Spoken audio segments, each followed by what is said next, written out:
To fa tirka zul da wannan makakken gungume tirka gungume da zul abun sai wanda ya kalla kai ga bidiyon nan.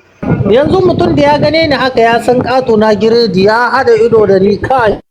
wannan mugu na dan babban bulowa da ka gane ka san me cin uwar kana lalle wannan mugu na dan balle in ni kidariya in ni yada haka ta gani ko da mutum ya gani ya san namiji na ba filta ba komi amma kai yake ina ka zan rage dariya kai ma wannan haƙurin da kake kallo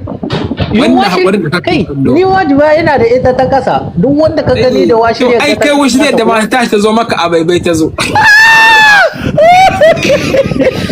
duk wanda ka gani da washirya ga ta ka tambaya ka ji ko mace ko namiji ba karamin imani na gare ba ya yarda da Allah kuma akwai hakuri akwai wannan washirya ta kasa naushi ne aka maka hakurin saka fara gilgilo ni tun tasowa ta duniya ba ma kato ba ni ko ubana bai taba buguna ba billahi allazi wada maka na ne kai wallahi babana ni ma ahina ko in ce ma ubana in baka san baba ba ubana bai taba buguna ba na ga alaman mahaifinka bai taba dukan ka ba don haka ai ba sai ka faɗi wallahi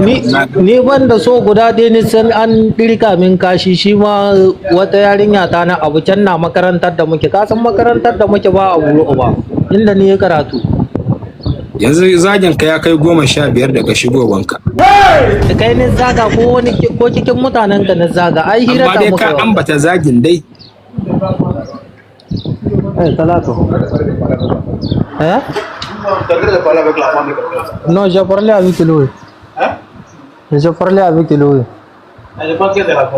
non kaja yake ya azama cata wallahi